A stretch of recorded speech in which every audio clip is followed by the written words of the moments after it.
네, 소장님 소개해 아, 주시죠. 네, 안녕하세요. 네, 저는 방금 소개받은 하승우라고 합니다. 오늘 제가 이야기 드릴 거는 제가 사실 약간 민주주의 하면 약간 시큰둥한 느낌도 있는데 나중에 민주주의로 한국 사회를 들여다보면 우리가 어떤 한국 사회를 어떻게 진단할 수 있을지 그리고 그런 진단을 통해서 우리가 앞으로 어떤 무엇에 조금 더 방점을 두고 고민을 하고 활동하면 좋을지 같은 것들을 조금 얘기하고 아까 이제 소개해 주실 때 지방 소멸 이제 제가 괴담이라고 굳이 잡은 이유는 그러니까 없는 일은 아닌데 이게 좀 뭔가 다른 식으로 잘못 담론화되고 있다는 측면에서 이것도 역시나 민주주의 문제와 좀 연결돼 있다고 생각을 합니다. 그래서 오늘 이제 그런 이야기들을 좀 묶어서 말씀을 드리고 다시 좀 같이 좀 얘기를 하면 어떨까 싶고요. 예전에 한번 제가 2번 정도 진주가치에 2000년대 초중반쯤에 2번 정도 진주가치에 갔던 경험도 있어서 사실은 코로나 시국이 아니면 얼굴 뵙고 이야기 나누면 가장 좋긴 한데 예, 어쨌든 뭐 아쉽지만 일단 줌으로 인사를 드리고 이야기를 나누게 됐습니다. 어쨌든 좋은 자리에 불러주셔서 감사하고요. 제 이야기는 제 PPT 화면 공유하면서 조금씩 이야기를 하도록 하겠습니다. 혹시 PPT 화면 안 보이시는 분은 말씀해 주시면 될 것 같고요.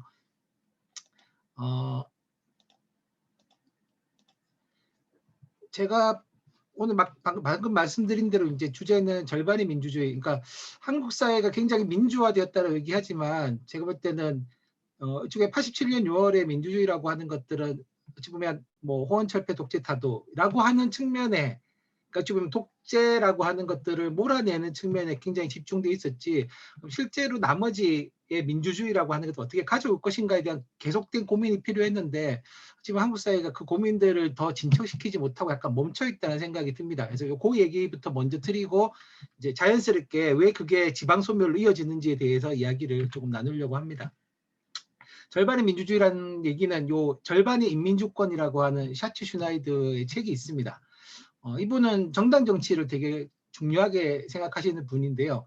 왜냐하면 뭐 정당이 중요하다 이게 아니라 정당이라고 하는 게 사실상 정치를 전국화시키는 중요한 역할을 하게 되고 이 지방 권력을 그러니까 좀 어쨌든 과거의 낡은 지방 권력을 교체시키는 중요한 역할을 하는데 사실상 이 정당이라고 하는 굉장히 중요한 역할을 하는데 사실 어찌 보면 한국 사회는 민주화가 되었다고 하지만 어찌 보면 정당은 사실 거의 비슷한 거죠. 사실 저희가 해방 이후에 보시면은 거의 2개의 정당 계열이 그냥 양당제죠. 번갈아 가면서 사실은 집권을 해왔던 거고 뭐 그런 것들이 제가 볼 때 지금 우리가 겪고 있는 여러 가지 문제들에 그러니까 정치적으로 뭔가 사안들이 해결되지 않고 계속 정체되어 있는 주요한 원인 중에 하나는 정당 체제가 계속 미발달된 상태에서 그냥 일종의 보수 양당 체제로만 계속 유지돼 왔던 게 문제라고 볼 수가 있고 또 샤츠 스나이가 보는 건 뭐냐면 우리가 민주주의라고 하는 것들을 사고할 때 너무 시민들이 직접 결정한다라고 하는 것도 필요한데 너무 그 쪽에만 관심을 두다 보면 사실은 이 대의제가 가지고 있는 그러니까 한국 사회는 대의민주주의 제대로 작동하지 않고 있는데 대의제가 가지고 있는 효과라고 하는 것도 제대로 발휘되지 않는다. 그래서 이 샤츠 슈나이드 같은 경우에는 결국은 그러니까 이게 자신들의 대표와 대리인을 선택하고 그런 선택지가 의미 있게 만드는 방법들이 굉장히 중요한데 그런 것들에 대해서 우리가 계속 관심을 두지 못했기 때문에 인민주권이라고 얘기하지만 사실상은 이 절반 정도만 실현된 인민주권 상태에서 지금까지 계속 우리가 오고 있다라고 얘기하는데 제가 볼 때는 한국 사회도 비슷한 고민이 있는 것 같습니다. 그러니까 우리는 민주주의라고 하는 것들을 그러니까 우리의 문제라고 많이 했지만 사실 그거를 대의될 수 있는 제대로 된 구조를 만들지 않았던 거고 뭐 지난 총선 때 뭐 준연동형 비례대표제 뭐 그다음에 위성정당 이런 것들이 판을 쳤던 것도 어찌 보면은 여전히 한국 사회는 이 정당 체제라고 하는 것들이 제대로 갖춰지지 않는 문제가 있다는 생각이 듭니다. 그래서 어쨌든 이 분의 고민을 제가 그대로 얘기할 건 아니고 어쨌든 이런 대의민주주의 체계도 한국 사회 여전히 불완전한 형태로 존재하고 있다는 점을 조금 말씀드리고 싶었고요. 사실 본격적인 문제는 이제 한국 사회가 정치적인 민주화라고 하는 것들을 주로 이제 직선제, 뭐 대통령 직선제와 이런 것들을 풀어왔지만 다른 한편에서 경제 민주주의라고 하는 것들은 여전히 굉장히 제한된 상태로 남아 있다는 생각이 듭니다. 뭐 제가 수치는 사실 현재 지금 수치가 훨씬 더 심각한데 이게 눈으로 딱 시각화될 수 있는 자료를 찾아보니까 2015년 정도 자료라 가지고 이제 됐는데 다시 이게 이제 지금 우리는 더 심각한 상태에 있는데요. 어쨌든 경제민주화라고 하는 것들이 사실상 실패하면서 겪게 되는 문제는 결국 앞서 이제 샤츠 씨네도 얘기하는데 결국 경제적인 부분에 그러니까 정당 대의민주주의가 제대로 작동하지 않는 거는 결국 이 자신들의 대표를 선택하지 못할 뿐만 아니라 어찌 보면 자기가 가지고 있는 권리를 제대로 실현할 수 있는 사회적 조건이라고 하는 것들이 만들어져야 되는데 이 불평등이라고 하는 것들은 그런 민주주의가 실현될 수 있는 조건들을 제약한다라고 볼 수가 있습니다. 특히 한국 사회는 소득 격차라고 하는 것들이 갈수록 심각하고 있고 뭐 소득 격차만이 아니라 그러니까 노동소득만이 아니라 사실은 부동산 같은 자본소득 비중이라고 하는 게 갈수록 여기 보시면 7번 보시면은 지금은 뭐 노동소득 비중은 어느 정도 떨어지고 있지만 사실 자본소득에 대한 이 비중 격차는 점점 더 심각해지고 있고요. 그러다 보니까 결국은 이 상위층하고 하위층 간의 계열이 가장 커지게 되고 이거는 현재만이 아니라 사실은 이제 뭐 한국 사회가 그동안 뭐 교육이라고 하는 걸 통해 가지고 일종의 계층이라고 하는 것들이 상승할 수 있는 여지를 뒀다면 이제는 이런 계층 상승이라고 하는 것들이 사실상 불가능한 여기 보시면 고소득층 잔존율 그러니까 고소득층이 계속 고소득층인 잔존율이 77%고 저소득층이 상승할 수 있는 상승률이 20%대. 근데 아마 지금은 훨씬 더 많이 떨어졌습니다. 뭐 지금 저희가 보면 뭐 불평등의 세대나 이런 중산층 신분 중산층 사회 이런 책들이 유행하게 되는 것도 사실은 그런 불평등이라고 하는 것들이 개인의 노력과는 무관하게 사회 구조적으로 고착되는 현상들 그리고 여기 10번 보시면은 대기업들은 어마어마하게 되게 자산이라고 하는 것들을 늘려가고 있는데 그게 비해서 가계소득이나 이런 것들은 계속 이렇게 반비례해서 떨어지게 되는 뭐 저희가 경제민주화라고 하는 게 입점 정도 된 사회에 있다면 사실 이런 문제들이 이제 갈수록 간격이 좁아져야 되는데 사실 한국 사회는 반대로 계속 간격이 넓어지면서 그러니까 민주주의가 실현될 수 있는 사회적 조건이라고 하는 것들이 계속 억압되어 왔다라고 볼 수가 있습니다. 그러니까 우리가 지금 민주주의라고 하는 것들을 되게 사고하는 기준이 너무 좁게 사고했다라고 하는 것들이 볼 수가 있고요. 그리고 또 그 좁은 이유 중에는 대의민주주의가 아까 제가 정당을 얘기 드렸지만 사실은 뭐 선거하는 방식도 문제가 있다는 생각이 듭니다. 이거는 이제 한국 사회가 이제 지방자치를 실시했던 선거에 관한 기록인데요. 사실은 1952년도에 저희가 이제 제 1차로 지방선거를 했을 때는 시만이 아니라 이제 지금 하고 있는 기초자치단체 규모가 아니라 읍면까지도 의회가 만들어졌고 읍면의 의회 의원 선거도 같이 했었습니다. 그리고 보시면 이게 1960년이 되면 이제 본격적으로 단체장 선거까지 같이 해서 60년 선거 때 당선되는 선출직 정치인들의 수가 한 13,000명 정도 됩니다. 왜냐하면 뭐 광역지사도 뽑고 시도의원도 뽑고 아까 말씀드린 대로 시읍면 의회 선거도 하고 읍장 면장까지 다 선거로 뽑았거든요. 그러니까 대의민주주의라고 얘기하지만 지금보다 훨씬 과거의 지방자치 선거는 훨씬 더 규모가 컸던 거죠. 그리고 또 하나 중요한 측면들을 보시면 선거일이 다 틀렸습니다. 그러니까 서울시장 도지사 선거는 12월 9일 날 하고 시도의원 선거는 12월 12일 날 하고 읍면 의회 선거는 12월 19일 날 하고 시읍 면장 선거는 12월 2일 날 했습니다. 그러니까 지금처럼 전국 동시지방선거가 아니었던 거죠. 그러니까 사실은 시민들이 대의민주주의 속에서 선택지라고 하는 것들 지금 하루에 그냥 다 마치 뭐 저희 수능 치르듯이 하루에 그냥 다 하는 게 아니라 일정 정도 시민들이 선택을 하면서 자기들이 생각하는 정치적 균형이라고 하는 것들을 반영할 수 있는 여지가 있었는데 사실은 이게 91년도에 다시 87년 민주화 때 지방선거를 어쨌든 박정희 정부가 유보시켰던 것들을 다시 부활시키는 데 합의를 했고 물론 또 노태우 정부는 지방선거를 부활 안 시켜주려고 해서 또 아시다시피 뭐 김대중 전 대통령이 단식까지 하면서 결국은 지방선거를 부활시키게 되는데 그래서 91년도에 보시면은 그때 이제 한창 강경대 싸움이 벌어지기 직전인 3월 26일 날 시군 구의회 선거를 하고 이제 그 5월 투쟁 끝나고 난 뒤에 91년 6월 20일에 이제 시도의회 선거를 하게 됩니다. 이때도 보시면은 전국 동시지방선거는 아니었습니다. 근데 이제 이게 그 다음에 95년도에 단체제 선거 하면서부터는 그냥 이게 뭐 선거 비용 문제 이런 거 운운하면서 전국 동시를 해버리니까 어떤 문제가 생겼냐면 뭐 지금과 같은 문제죠. 단체장과 물론 그때는 이제 지방의회가 정당 공천제가 아니었기 때문에 뭐 지금처럼 이렇게 딱 그 의회와 단체장의 정당이 같다 이런 것들 아니었지만 사실상 근데 또 보시면은 정당 공천제 안 하더라도 대충 그 사람이 어느 당에서 활동하는지 다 아는 거죠. 이제 어쨌든 간에 전국 동시지방선거가 되면서 발생하게 된 문제는 어쨌든 이 의회의 굉장히 중요한 기능이 단체장을 비판하고 견제하고 감시하는 기능인데 사실은 같은 당이 되고 뭐 가령 경상도는 다 같은 당, 전라도는 다 같은 당이 되면서 사실은 비판하고 견제하는 기능이 거의 상실되어 버린 거죠. 그래서 사실은 지방자치의 관점을 보더라도 한국 사회는 진짜 지금도 보면 어쨌든 축소되고 되게 왜곡된 형태로 지방선거를 치르고 있습니다. 제가 볼 때 전국 동시지방선거만 아니더라도 뭔가 다르게 뭔가 이렇게 찾아낼 수 있는 방법들이 좀 생길 텐데 어쨌든 지금은 사실 이유와 맥락 없이 갑자기 이게 다 하나로 합쳐져 버렸기 때문에 고민이 되고 또 마찬가지로 지금의 기초 단위는 굉장히 큽니다. 제가 사는 옥천군도 5만 정도인데 5만이 사실은 모여서 민주주의 하기 쉽지 않은 지방자치를 하기 쉽지 않습니다. 더 작은 단위로 쪼개야 되는데 과거에는 몇 단위까지도 대의 체계가 도입됐는데 사실 지금의 우리의 지방선거는 사실은 행정이 되게 효율적으로 지배할 수 있는 구조지 주민들의 자치직권이라고 하는 것들이 제대로 보장될 수 있는 형태로 유지가 안 되고 있습니다. 사실은 지방자치 관점에서 보더라도 한국은 되게 민주주의가 제한되어 있는 상태 라고 볼 수가 있습니다. 사실 그렇게 하다 보니까 어떻게 되냐면 결국 계속 중요한 권한들은 지방자치라고 얘기하지만 사실은 중앙정부가 가지고 있는 거고요. 중앙정부라고 얘기하면 사실 또 이게 그냥 전국을 대변하는 것 같지만 사실은 한국은 여기 보시다시피 면적은 전국의 10분의 1이지만 수도권의 거의 대부분의 그러니까 절반 정도의 인구가 살고 있고 2019년부터는 수도권 인구가 이제 50%가 넘어서게 됩니다. 서울의 인구도 감소하다가 그러니까 서울이 어쨌든 이 수도권 발전 억제 정책 때문에 이제 인구가 줄어들다가 사실상 2020년부터는 서울 인구도 다시 늘어나서 이제 서울 인구가 이제 1,000만이 넘게 됐는데요. 그러니까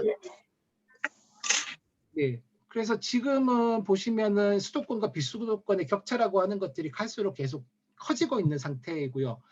이 GRDP라고 불리는 지역 내 총생산 규모도 사실은 수도권과 비수도 그러니까 수도권이라고 하는 이 제한된 면적이 나머지 전국의 GRDP랑 비슷하고 사실은 여기서 안 나오는 건 뭐냐 하면 비수도권에 생산된다고 하더라도 사실상의 그 부는 다 수도권에 있는 본사로 이제 넘어가는 거죠.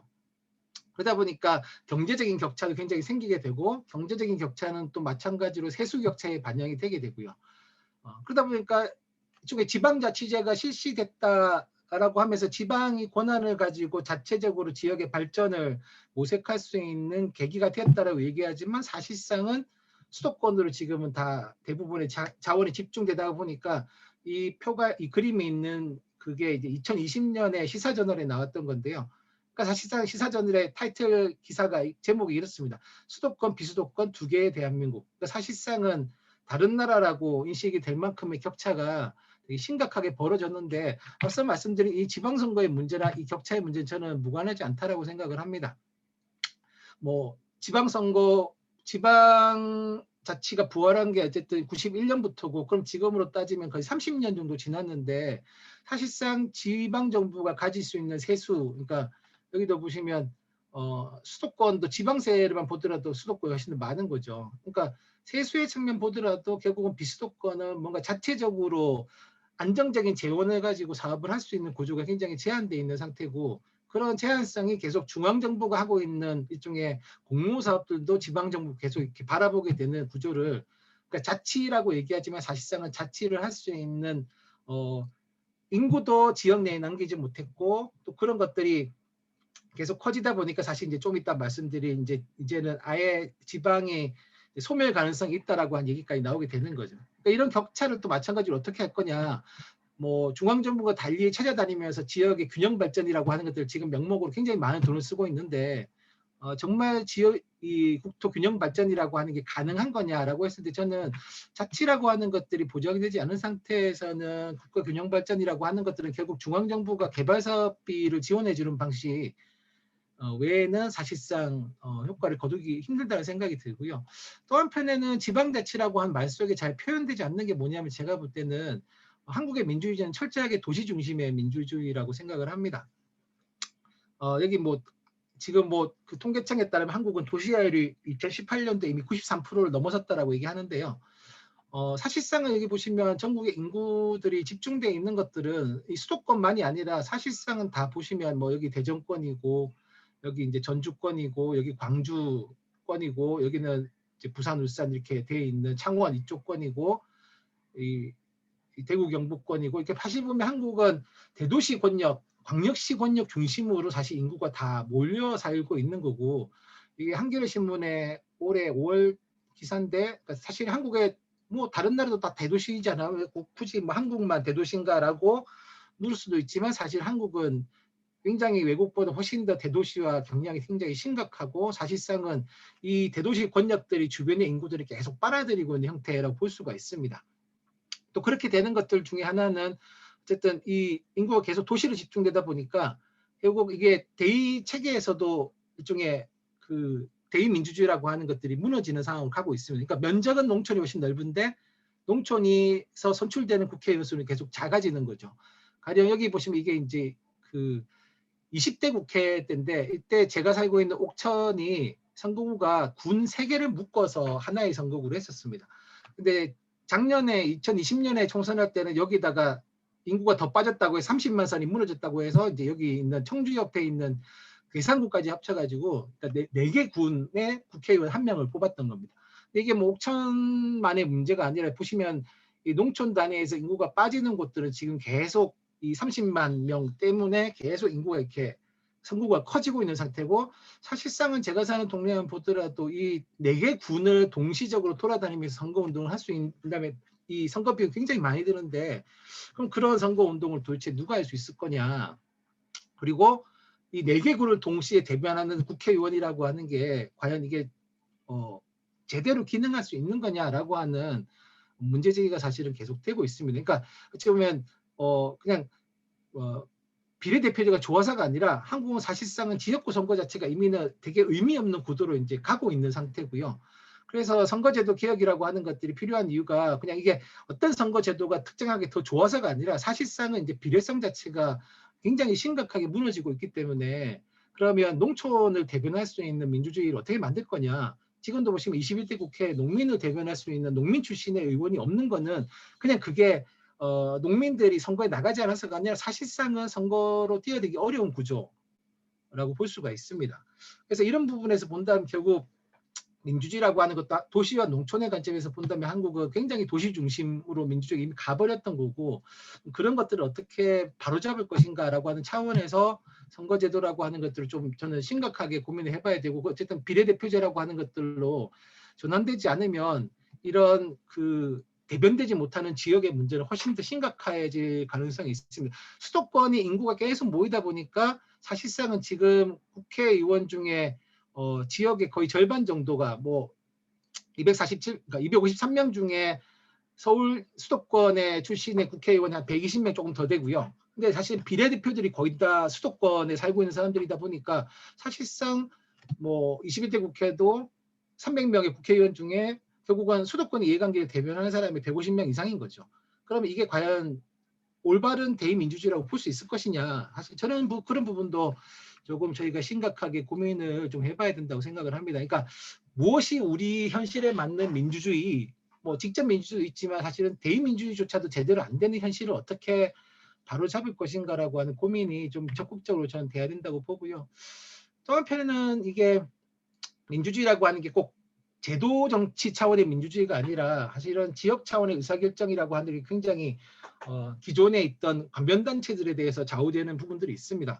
뭐 다 아시겠지만 뭐 새마을운동 중앙회나 자유총연맹이나 바르게 살기 운동 중앙협의회 이런 것들이 사실상 전국 구조, 전국의 지부 지회를 두고 사실은 법과 조례에 따라서 사실 계속 지원을 받고 있는 거고요. 뭐 여기 보시면 이거는 동아일보에 났던 기사긴 한데 어쨌든 뭐 어마어마하게 회원도 많고 사실상 각종 지원도 받고 또 사실은 이 사람들이 91년도나 95년도에 대거 어디로 가냐면 이제 지방의회나 단체장으로 가면서 사실상 뭐 경북 쪽을 보시면 새마을 아닌 사람들은 새마을운동협의회 출신이 아닌 사람들은 거의 정치인이 선출직 정치인이 되기 힘든 구조를 가지고 있습니다. 그러니까 지금 거기는 계속 특별한 지원을 계속 받을 수밖에 없는 상태에 있다고 봐야 되고요. 그러면 이런 형태의 지역사회를 왜 우리는 바꾸지 못했을까? 사실은 이런 관변단체에 대한 특별한 지원 같은 것들도 좀 저희가 미리미리 기존의 민주화 과정 속에서 이제 바로 잡았어야 되는데 사실은 바로 못 잡고 지금까지 계속 흘러온 상황입니다. 밑에 있는 표는 2013년도에 민주노동당 출신 지방의원하고 노동조합 활동가들한테 지역에서 영향력이 있는 사람들이 누구라고 보냐라고 했을 때 이제 이거를 이제 표기해 보라고 한 건데요. 보시면은 지방의원과 그러니까 민주노동 출신 지방의원과 노동조합 활동가들을 일단 뭐 어쨌든 이 새누리 계열의 보수정당 조직이 지역 내에 제일 영향이 세다. 여기에서 동일하고요. 그 다음에 지역 내에서는 지방자치단체의 영향이 되게 세다. 뭐 이것도 동일합니다. 어디서부터 갈리냐면 지방의원들은 3대 관변단체의 영향이 되게 세다. 라고 생각을 하고 노동조합 활동가들은 시민운동단체의 영향이 세다라고 생각을 합니다. 둘 중에 누가 더 셀까요? 제가 볼 때는 3대 관변단체가 직원도 훨씬 더 세다고 생각을 합니다. 그리고 이 지방의원은 4위로 이제 이 시민운동단체를 꼽고 노동조합 활동가들은 향후에나 이런 이 혈연 지연, 그러니까 그 학연과 지연 조직 같은 거, 동창회 같은 것들이 꼽게 되고 5등으로는 지방의원은 통반장 조직 꼽았는데 노동조합 활동가들은 노동조합이 훨씬 더 세다라고 생각하지만 지방의원은 노동조합 조직의 힘을 맨 꼴찌로 생각을 합니다. 사실 민주노동당 지방의원 중에 상당수는 노동조합 출신이기 때문에 사실은 꼴찌를 노동조합으로 안 놓고 싶었겠지만 사실 이렇게 지역에서 지역 정치를 경험해 보니까 실질적으로 노동조합의 정치의 영향이 너무 약하다. 지역사회, 그러니까 이 공장 단위에서는 노조의 영향이 있을지 모르겠지만 공장 방반 딱 나가도 사실상 노동조합의 힘은 별로 없다라고 이제 판단되는 거죠. 그래서 이제 좀 이걸 통해 가지고 조금 더 지역사회를 알고 노동조합이 지역에 대한 영향력을 어떻게 확보할 것인가라는 차원에서 이제 이 노동자 학교 같은 것들을 하고 민주노동도 했던 건데 이게 어쨌든 8년 전입니다. 8년 뒤인 지금 현재로 놓고 본다면 이 순위를 보시면 어떻게 순위를 매기실 수 있을지 이거 나중에 한번 저희가 같이 얘기해 보면 좋을 것 같고요.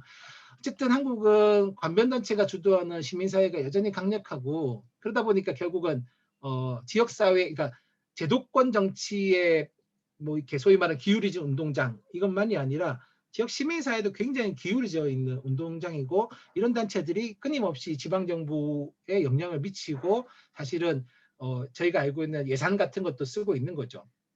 새마을운동 쪽은 지금도 보면 어쨌든 광주는 폐지됐지만 대부분이 다 그 새마을운동 간부들의 자녀들은 대학 장학금 받고 다니고 이렇게 되는 수준에 있는 거죠.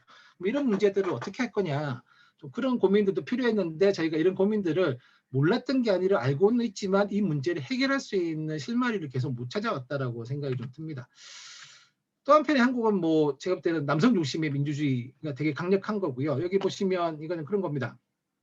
그러니까 요 약간 옅은 색깔은 역대 선거, 그러니까 전체 선거 중에서 남성이, 그러니까 여성이 지역구로 나와서 당선된 숫자이고요. 이거는 20대 때 여성이 국회의원에서 당선된 숫자로 볼 수 있습니다. 보시면은 역시나 서울 경기가 제일 여성의 지역구 의원들이 그나마 있고요. 뭐 경남은 보시면은 전체로 2명이고 작년 총선 때 1명 정도 됐고요.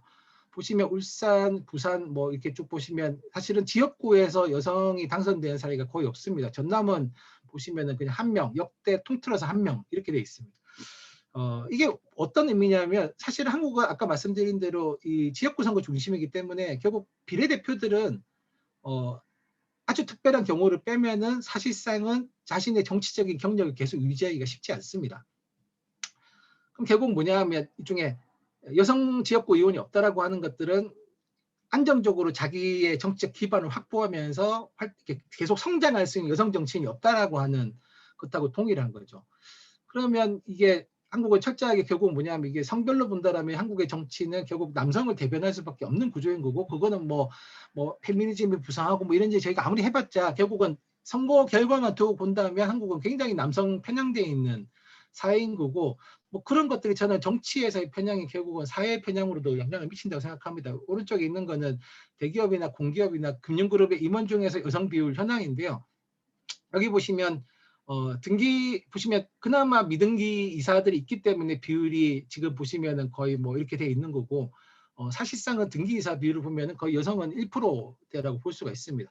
공기업 같은 경우도 뭐 공기업에서 계속 남녀의 성별 비중을 맞춘다라고 얘기하지만 그 대부분 다 어떻게 맞추냐 하면 비상임 임원으로 비율을 맞추는 거지. 어찌 보면 요직이라고 볼 수 있는 상임 비율을 본다면 여성은 지금 보시면 168개 공기업 중에 한 명입니다.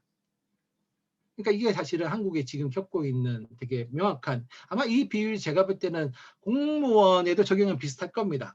하위직 공무원의 여성비율이 되게 높지만 이 고위직으로 올라갈수록 여성비율이 계속 줄어들 수밖에 없는 게, 왜냐하면 결국 한국 사회는 굉장히 남성 중심으로 사회 구조가 됐던 게, 사회가 바뀌고 뭐 페미니즘의 영향이 있고 이렇게 얘기하지만 사실상 사회 요직들 중요한 권력들은 다 남성한테 이제 중심화되어 있는 사회.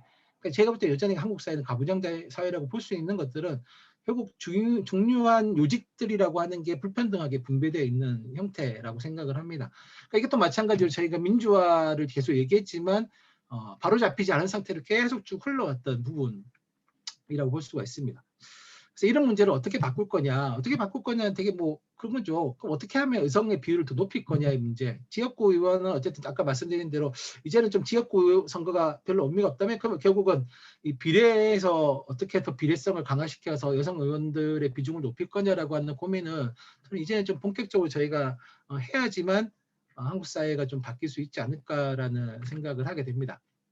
근데 지금 저는 이게 뭐냐면 이러이러한 여러 가지, 그러니까 저희가 관심을 가지고 고민을 하면서 해결해 왔어야 되는 되게 중요한 민주주의의 과제들이 있는데, 이런 과제들이 어찌 보면 제대로 해결되지 않은 상태로 계속 이 구조적인 문제들이 누적누적 되면서 결국은 격차는 계속 벌어지게 되고, 이게 수도권 비수도권의 격차가 생기고 상위 10%와 나머지 90%의 격차도 계속 벌어지게 되는 거고, 뭐 어쨌든 뭐 재벌 그룹과 대기업과 일종의 중소기업 간의 격차라고 하는 것도 계속 벌어지게 되는 거고, 도시와 농촌의 격차도 계속 벌어지게 되는 거고, 남성과 여성의 격차도 계속 벌어지게 되는 이런 구조적인 문제들을 저희가 계속 방치해 왔다라는 생각이 들고, 이런 문제들을 어떻게 바로잡을 것인가에 대한 고민을 해야 되는데, 갑자기 일본으로부터 불어온 게 이제 2014년도에 지방소멸이라고 하는 것들이 이 마쓰다 보고서라고 하는 게 나오면서 갑자기 지방은 이제 중에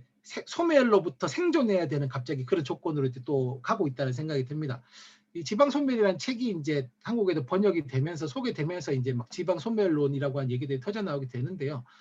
이 마쓰다 보고서가 담고 있는 내용은 그런 겁니다. 일본도 어쨌든 간에 이 어쨌든 지역 격차라고 하는 게 어쨌든 되게 심각한 사회이기도 하고, 일본에 엔화 강세가 있으면서 제조업이 해외에 이전되는 게 한국에 되게 비슷하죠.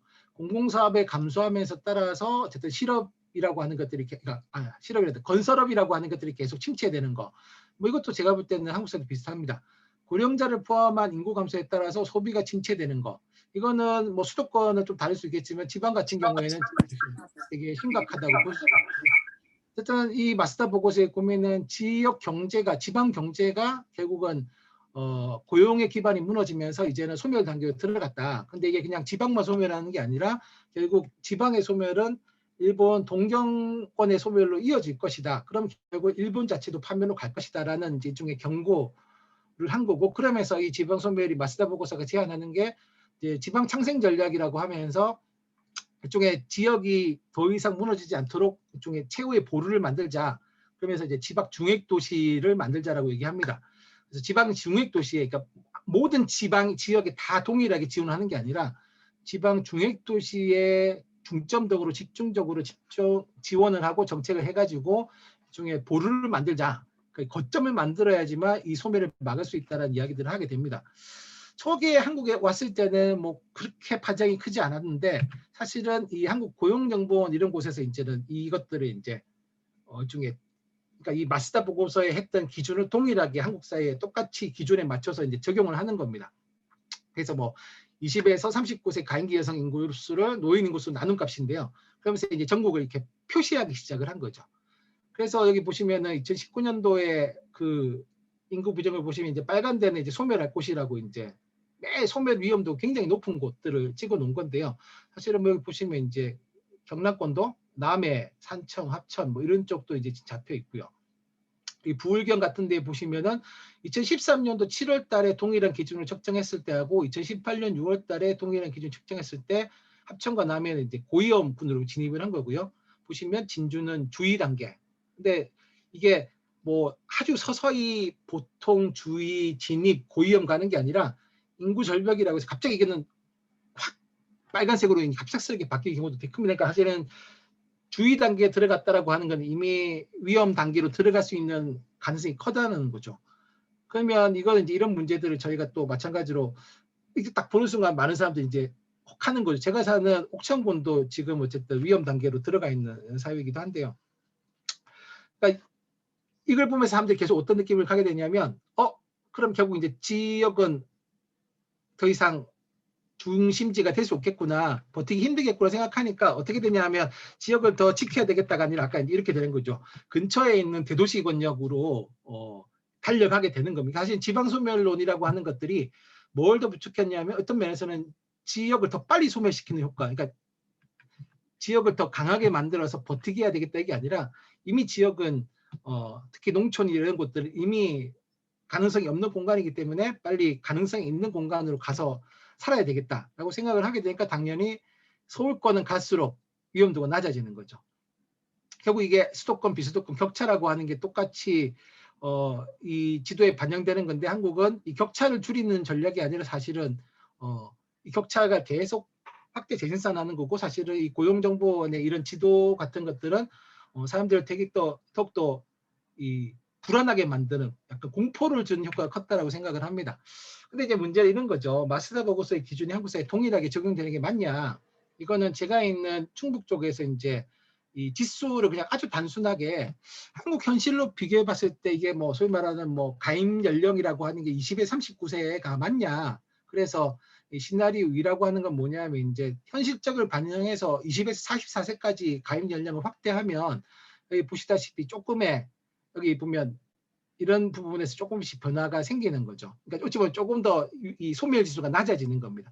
그리고 뭐 65세가 한국의 노인이지만 사실 농촌에 보시면 65세 이상은 노인이 아니라 거의 청년으로 불리는 상태인 거죠. 그러면 노인 연령도 65세가 아니라 70세로 반영하면 또 마찬가지로 소멸 지수가 바뀌는 겁니다. 그래서 이 두 가지 지수, 가입 연령과 노인 연령 이거를 두 개 동시에 다 적용하면 여기 시나리오 1과 4를 비교해 보시면 빨간색이 상당 부분 줄어듭니다.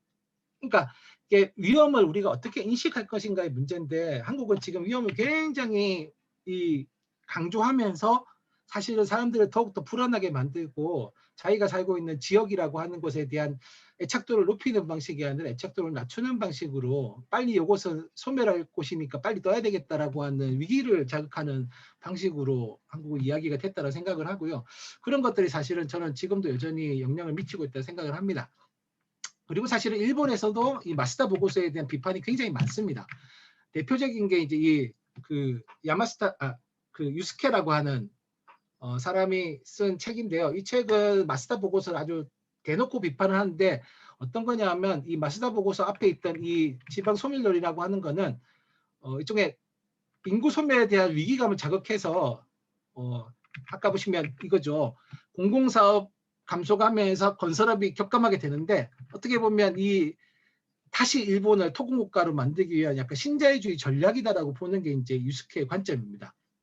그래서 이 유스케의 이야기는 뭐냐면 이렇게 세상에 충격을 주는 보고서를 내놔서 결국은 자기들의 정책을 진척시키기 위한 토대를 만들고자 하는 의도가 있었던 거고, 진짜 이 정책의 중요한 목적은 인구 감소를 막는 게 아니라 오히려 인구 감소 쇼크를 이용해서 새로운 개혁을, 뭐 사실 개혁이라고 얘기하지만 사실상은 개발 사업들을 진행하려고 했던, 그래서 뭐 인구 감소 문제는 사라지고 결국은 지방 창생의 이름을 빌려서 결국 중앙 경제계가 지방으로 진출하게 되는 문을 열어주는 거라고 얘기를 합니다. 그러면서 유스케가 볼 때는 사실 중요한 거는 지방의 인구가 뭐 가임인기 대비 노인인구 이 비율이 아니라 사실상 지역이라고 하는 게 서열화되는 게 가장 문제다. 한국이랑 비슷한 거죠. 똑같은 일자리라고 하더라도 농촌보다 도시에서 훨씬 더 일자리가 가치 있게 인정되고, 똑같은 도시라고 하더라도 사실은 서울에서 일하는 게 훨씬 더 일자리의 권위가 높아지고 사실은 임금도 더 많이 받는 거죠.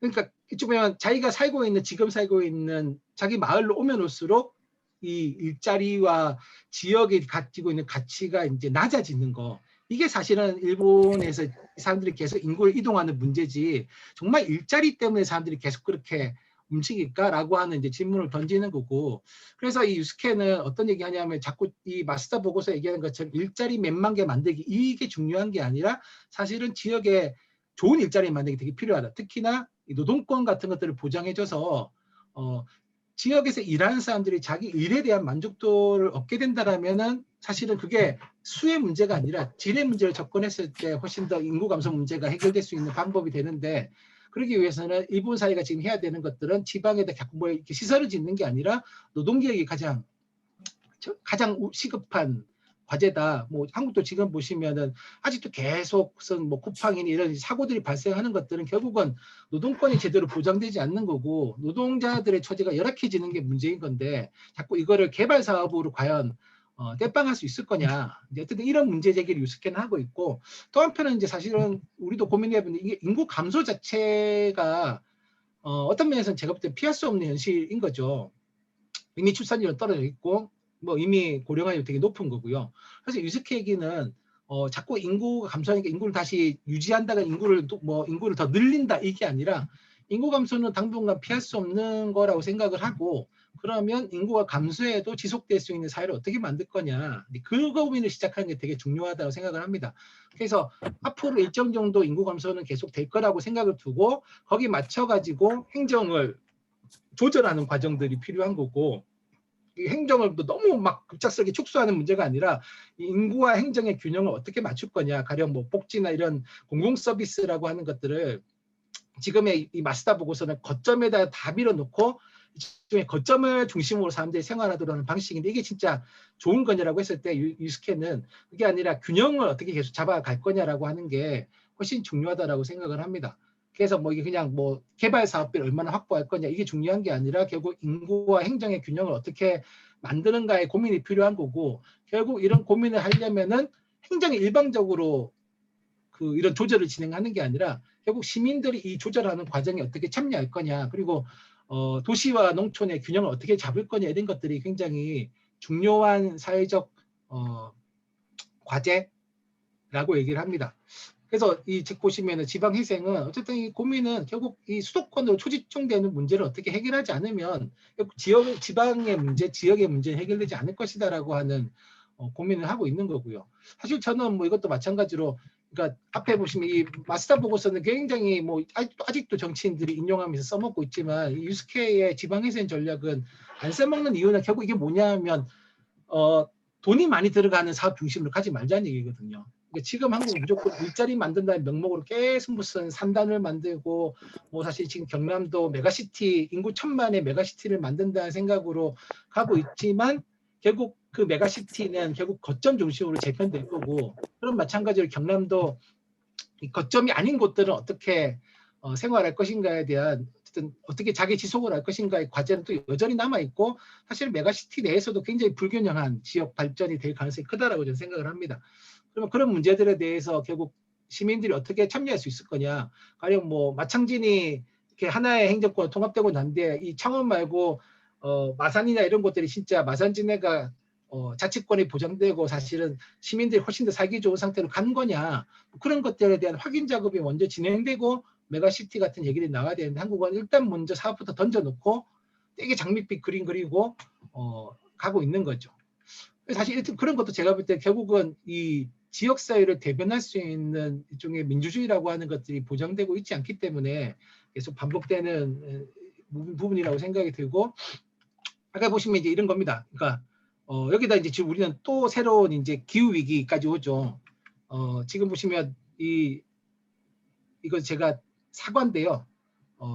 뭐 지구가 멸망해도 한 그루의 사과나무를 심겠다라고 하는 스피노자가 말 안 한 이야기들이 이제 퍼져 있는데요. 한국을 지금 보시면은 뭐 한국은 지금 과거에는 웬만한 곳들은 사과를 재배할 수 있는 곳이었는데 2090년에 가면 한국에서 사과는 강원도의 몇몇 지역에서만 지을 수 있는 곳으로 바뀝니다. 그러니까 이제 아마 제사상에 흔하게 올라가는 사과는 이제 굉장히 비싸질 가능성이 높은 거죠. 그리고 여기도 보시면은 어쨌든 이 앞에 보시면 이 지방 소멸과 관련돼 있는 부분인데요. 그러니까 기후 위기라고 하는 것들도 사실은 이 지방에 굉장히 심각한 영향을 미치게 될 거고, 뭐 여기만 보시더라도 아예 작물의 재배지가 확 바뀌는 건데, 과연 이런 문제들에 대해서 제대로 신경을 쓰고 있는 뭐 지방 정부가 있는 것이냐로 봤을 때, 결국 이 문제들을 풀지 않았을 때 저는 이게 다 합쳐져 가지고 지역은 어쨌든 뭐 2050년이라고 하는 게 지금 어쨌든 그 IPCC 보고서에서 말하고 있는 인류가 일종의 쓸 수 있는 시간대 영역으로 잡고 있는 건데, 사실 한국은 이미 그런 시간대를 훌쩍 넘어간 형태로 가고 있는데, 그럼 이 문제를 어떻게 풀 거냐. 특히나 한국처럼 되게 불균등한 발전이 되고 있고, 결국은 이런 형태의 변화라고 하는 것들이 굉장히 사회 불평등에 심각한 영향을 미치게 될 텐데, 그러면 과연 이 지방에 살고 있는 시민들은 어떤 식의 자기 전략을 세울 수 있을 건가에 대한 고민이, 제가 볼 때는 이 뭐 지방 소멸론, 이런 일자리와 인구 감소만이 아니라 사실은 이런 변화가 굉장히 심각한 영향을 미치게 될 텐데, 사실 한국은 이런 부분에 대한 제대로 된 대응책을 지금 제대로 못 만들고 있는 상태라고 생각을 합니다. 그래서 이런 부분에 대한 고민들을 저는 지금부터 시작을 해야지 우리의 민주주의라고 하는 것들이 갈수록 의미를 찾아갈 수 있는 거고, 사실 뭐 이런 과제들이 저거 지금 당장 어떻게 고치지, 뭐 사실 수도권 비수도권 격차 이런 것들은 뭐 누가 어떻게 할 수 없는 문제가 아닌가라고 생각할 수 있겠지만, 어떤 면에서 이런 문제들을 해결할 수 있는 조그만 중에 실천들이 조금씩 누적이 돼가면서 일종의 사회가 움직이는 경로라고 하는 것들을 조금씩 바꿔줘야 되는데, 지금 우리는 너무 기존 경로를 그냥 어쩔 수 없다라고 한 형태로 그냥 방치하고 있는 게 아닐까. 그러면서 점점 더 불평등은 심각해지고 사회가 변화할 수 있는 가능성은 갈수록 이렇게 후퇴되고 있는 게 아닌가라는 고민이 저는 요즘 되게 많이 들고, 사실은 이런 부분들을 뭐 제가 살고 있는 지역에서도 사실 계속 이제 이야기를 하고 있고, 뭐 다른 지역에서 얘기를 하고 있는데, 약간 전체적으로 느껴지는 분위기는 뭐냐 하면, 그러니까 어쨌든 격차라고 하는 게 굉장히 심각하니까 일단은 필요한 사업들을 먼저 하자. 일단은 사업을 먼저 하고 필요할 때 조금씩 고쳐가면 되지 않겠냐라는 생각을 많이 하고 있지만, 사실 문제는 이게 1, 2년 사이에 막 생긴 문제가 아니라 사실은 수십 년 동안 계속 구조적으로 이렇게 흘러왔던 문제라서, 결국은 이런 부분들을 방치하게 되면 결국, 그러니까 절반의 민주주의라고 하는 것들이 결국은 이제 계속 이렇게 좋지 않은 방향으로 고착되어 왔는데, 이게 바로 잡히면서 민주주의가 실현되는 방향이 아니라 그나마 있던 이 부실한 절반마저도 이제 와르르 무너질 수 있는 가능성이 있는 거고, 사실 뭐 기후 위기는 여기 보시면 결국 어디가 심각하냐면 그게있죠. 이 한국 같이 삼면이 바다인 곳들은 결국 뭐 해수면 상승과 아래부터 이제 지구 온난화로 인해 가지고 어쨌든 이 이상 기온과 한국은 뭐 태풍 같은 것들이 다 이런 경로를 타서 올라오는데, 결국은 다 뭐냐면 비수도권 지역에 굉장히 심각한 타격을, 그러니까 이게 또 한국이라고 한다니까 동일한 영향을 받는 게 아니라 결국은 이것도 비수도권 중심으로 피해를 볼 가능성이 되게 큰데, 어쨌든 지금의 이 고민들은 계속 서울 중심으로만 진행이 되고 있는 이런 구도를 어떻게 깰 것인가라고 하는 고민이 저는 지금 지역 차원에서 굉장히 필요하고 중요한 시기. 그래서 어찌 보면 내년에 대선과 지방선거가 붙어 있는 해고, 사실은 대선 다음에 치러지는 지방선거는 거의 또 다른 이상한 형태의 중앙정치의 약간 복사판처럼, 뭐 어쨌든 어느 당이 되든지 그 당에 대한 무슨 이제 일종의 심판론 같이 약간 돼버릴 수 있는 가능성이 있는데, 그게 아닌 형태로 좀 내년도에 지방선거라고 하는 것들 어떻게 제대로 치를 거냐. 사실 진주같이처럼 이 지역 정당을 표방하셨던 지역이 많지 않은데, 진주 같은 곳에서 뭔가 좀 이렇게 가능성, 네, 이런 것들을 좀 보여주셔야지 다른 지역도 좀 힘을 고 좀 자기 지역에 기반한 고민들을 시작을 하시지 않을까 싶습니다. 네, 그래서 제가 혼자 막 떠드는 거는 이 정도로 좀 정리를 하고, 혹시 뭐 제가 얘기 드린 내용이나 이런 것 속에서 좀 같이 이야기를 풀어가면 어떨까 싶습니다. 네, 제 혼자 얘기한 거는 이 정도로 좀 정리를 하겠습니다. 고맙습니다. 수고하셨습니다. 네, 감사합니다. 아주 귀에 쏙쏙 들어오고 또 같은 또 지역이라는 또 주제고 그래서 그런지 더 현실적으로 다가오는 그런 강연이었던 것 같습니다. 의견을 나눌 의견 있으신 분 혹시 있으신가요? 정우쌤 아주 즐겁게 들으셨다 그러는데 어떠셨나요? 뭐 궁금하신 거라든지 이런 게 있을까요?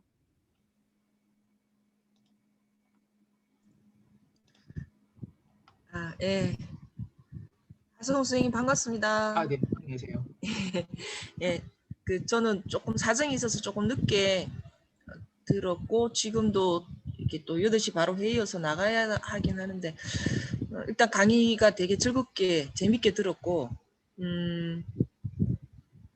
그 내용을 제가 이렇게 다 듣지는 못했는데 그러니까 사실 진주도 그 기준에 의하면은 주의 지역이라는 게 좀 놀라운 이야기고요. 어제만 해도 저희가 이제 여기 주최하고 있는 진주가치라는 단체에서 회의를 하면서 무슨 이야기가 나왔냐면은 진주 지역이 혁신 도시라고 예예 LH를 비롯해 갖고 내려와 있는데 도시 계획을 짜면서 지금 우리가 막 아파트가 과잉 공급되고 이런 상황인데 혁신 도시가 내려오고 이런 거를 몇 년 전에 이렇게 계획을 했던 게 50만이에요, 계획이. 도시가 평창을 해서 50만에 근거해 가지고 아파트를 더 공급하고 이런 식으로 이제 계획을 짰는데 실제로는 지금 안 늘어나거든요. 35만, 6만 그냥 이대로 지금 있는 거예요. 그래서 이제 이거에 대한 이야기를 하면서 이거에 대한 대응을 어떻게 해야 될 것이냐. 도대체 이 50만 오적, 50만이라고 그 계획을 잡았던 이 사람 여기에 대한 지역에 있는 시민사회 단체가 이것에 의해서 도시가 지금 잘못 설계되고 있고 지금 물론 각종 온갖 곳에서 이제 이 도시 중심의 구도심이 비어가고 있지만은 특히나 지금 진주 같은 경우는 이런 상황이 좀 더 심각하다고 보여지고 그렇게 살고 있던 사람들이 계속 외곽에 아파트가 새로운 곳에 세워지니까 그걸 이제 비워놓고 가고 뭐 이런 것들이 더 심해지는 거 아니냐. 그래서 여기에 대한 좀 진단도 하고 대응해야 되지 않는가 이런 이야기를 했었거든요. 예. 그런데 이렇게 그 현실 뭐 그게 기준이 맞지는 않겠지. 어쨌든 주의라고 하는 건데 우리는 50만 늘어난다 그러고 이런 것들이 되게 웃기네요, 정말. 그러니까 모든 한국에 있는 모든 도시에 지금 보면 거의 대부분의 지방자치단체들이 2040 도시개발 계획이라고 하는 걸 가지고 있습니다.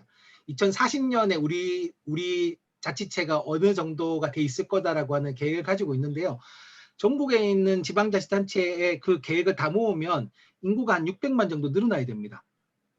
왜냐하면 다 자기 지역 인구가 늘어날 거다라고 예측을 하고 있기 때문에 결국은 없는 인구가 생겨야지만 사실은 그 계획이 저희 충북의 제일 큰 도시가 청주인데 청주는 100만 이런 얘기하는데 지금 67만 정도 되거든요.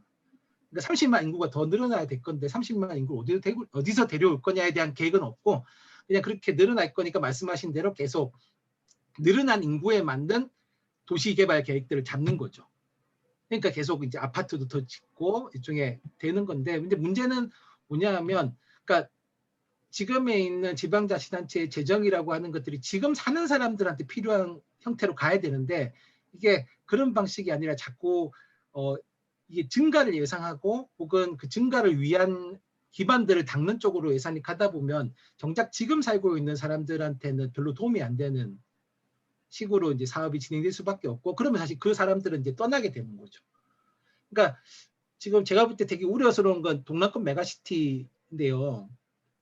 동남권 메가시티인데 근데 진주는 괜찮을 수도 있을 것 같습니다. 왜냐하면 진주는 거점 도시이기 때문에.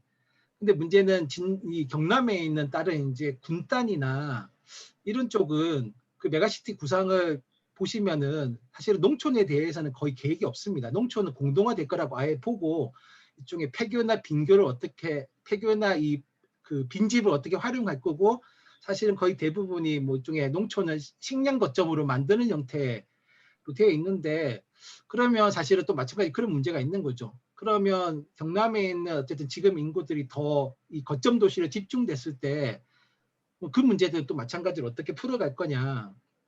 사실 그런 것들에 대한 좀 고민이 저는 이제 조금씩 시작이 돼야 되는데 지금 다 이제 모든 지자체들은 장밋빛 그림만 다 그리고 있는 상태고 실제로 그런 인구 이동이나 혹은 산업 변화 가져올 수 있는 이 상황에 대해서는 그러니까 자꾸 장밋빛만 보려고 하지 그것이 가질 수 있는 문제 같은 것들은 주목하려고 하지 않는 거죠.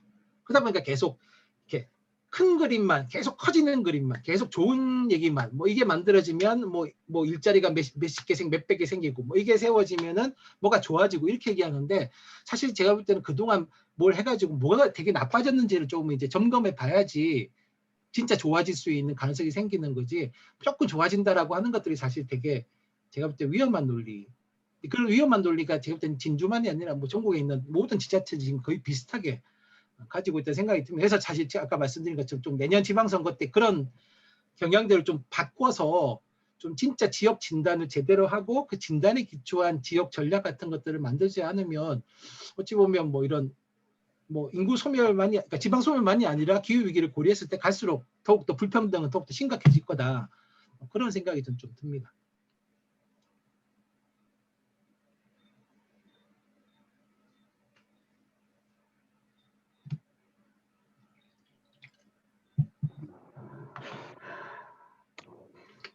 여기에 더해가지고 저도 되게 좀 공감이 되는 부분이 많았거든요. 들으면서 처음 지방 소멸이라는 책이 나왔을 때도 그렇고 그 언론에서도 지방 소멸에 대한 업데이트를 진짜 수시로 이렇게 해서 막 빨간 지도 막 된 곳 어느 지역이 또 늘어났고 이런 거를 되게 자극적으로 되게 자주 이렇게 접할 수 있었거든요. 그러면서 진주를 봤을 때도 아까도 말했듯이 지금 진주가 도시 계획을 보면 뭐 KTX역이라든지 아니면 시외버스 터미널 이런 것들을 또 통합해서 또 이렇게 설치하고 이런 게 보면 외곽으로 계속 이렇게 교통이라든지 이런 걸 빼고 있거든요. 그러면서 지금도 이제 시외버스 터미널이 이제 그 구도심 쪽에 있는데 이거를 지금 KTX 외곽 쪽으로 이렇게 또 옆으로 옮기려고 지금 하고 있고 그런 과정에서 또 이제 그 공동화를 우려한 또 이제 지역 구도심에 있던 상인분들이 또 반대하고 이런 상황이 지금 반복이 되고 있는데 이런 거에 대해서 이제 애초에 도시계획을 지금 50만을 보고 있으니까 지금 인구는 아까 말했듯이 안 늘어나고 있는데 이런 하고 있으니까 도시는 확장되지만 인구는 없으니까 또 구도심 확장된 곳에서도 이제 또 그 빈상가가 늘어나고 구도심에서도 계속 사람들은 빠져나가고 이런 게 지금 악순환이 계속 반복되고 있는데 이런 도시계획 차원에서 이렇게 시민들이 근데 이런 우려를 뭐 전달하고 이렇게 한 기회가 사실은 없잖아요.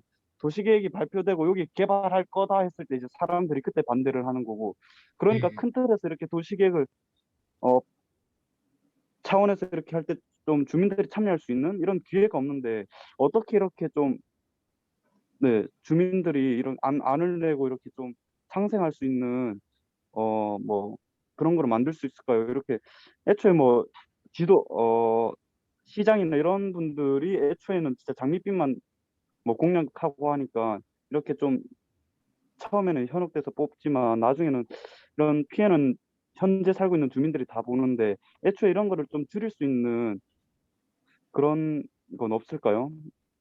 방법이? 뭐 어쨌든 가장 기본적인 거는 어쨌든 진주시가 가지고 있는 도시기본 계획이 뭔지 어쨌든 거기에 행정의 구상은 담겨 있으니까. 근데 아마 시민들이 그 기본 계획을 못 보셨거나 아니면 존재 자체를 모르실 가능성이 있어요. 그러면 사실 그 계획이 지금 어떤 그림을 담고 있는지를 전 좀 이렇게 공유할 필요가 있고 어쨌든 정보가 공유되면 그 다음에는 시민들 의견을 내실 거잖아요. 뭐 이런 형태의 가령 아까 뭐 인구가 줄고 있는데 무슨 계속 50만 도시냐. 그리고 사실은 인구 증가를 할 때 지방정부 가장 좋아하는 게 뭐냐. 그렇게 도로를 굉장히 많이 닦을 수가 있습니다.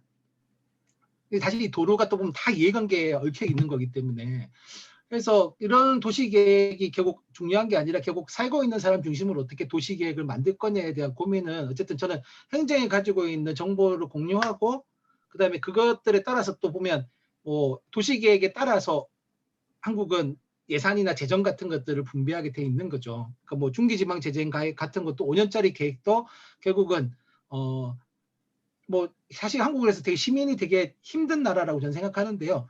그냥 대의적으로 작동될 수 있는 창원이 하나도 작동이 안 되고 뭐 시의회가 그런 견제 역할을 못 하니까 결국은 자꾸 시민들이 다 직접 공부를 해가지고 뭐 예산서도 시민들이 봐야 되고 뭐 계속 그런 기본 계획 같은 것도 시민들이 확인해야 되는 되게 불편함들을 만들고 있지만 어쨌든 그런 불편하더라도 좀 그런 것들을 저희가 보고 개입해야지만 좀 바뀔 수 있고 사실은 도시계획은 도시계획위원회가 법정위원회로 있는데 아마 위원들이 누군지도 제대로 공개가 안 돼 있을 겁니다. 그러니까 어쨌든 그 도시계획위원회 위원들은 전체적인 그 계획들을 알고 공유하고 있단 말이죠. 그러면 이제 그런 것들도 마찬가지로 도시계획위원회 누가 들어가 있고 뭐 거기도 보면 보통 보면 이해 당사자들이 막 들어가 있는데 좀 이해 당사자들이 그런 중요한 위원회에서 자기들끼리 밀실에서 결정을 하지 못하도록 계속 공개화시켜내는 작업들이 저는 필요하다라고 생각이 듭니다. 그렇지만 그런 역할을 시의회가 해야 되는데 시의회가 제대로 작동이 안 되니까 시민들이 조금 해야 되는 것 같고요. 백인식 선생님이 채팅창에 준 것도 사실은 뭐 그런 건데요. 제가 지금 이제 옥천에서 좀 했던 것도 뭐 그런 겁니다. 그러니까 뭐 주민들은 필요하다라고 하는데 행정에서 자꾸 우리한테 권한이 없다라고 얘기하는데 정말 권한이 없는 거냐의 문제를 좀 따져봐야 되는 뭐 몇 개 간단한 예만 들어드리면 이제 그런 건데 지금 뭐 농촌도 사실은 하나의 농촌은 저는 아니라고 생각합니다. 제가 사는 옥천군도 어떻게 되냐면 그러니까 군 내 불균형이 되게 심각합니다. 한국은 다 불균형한 곳인데요. 어쨌든 농촌도 제가 볼 때 거의 대부분이 지금 다 읍 중심으로 기능화되어 있습니다. 면 단위는 완전히 기능이 이제 사라진 거죠. 그래서 면에 있는 보시면 면이 주로 이제 고령층이 살고 있는 곳이고 저희 동네에 청산면 같은 경우에는 50%가 넘거든요. 그러니까 65세 이상 노인 비율이 50%가 넘어버렸습니다. 그러니까 사실 이분들한테 가장 의료 서비스가 절실히 필요한데 지금 병원은 다 어디 있냐면 읍에 있는 거죠.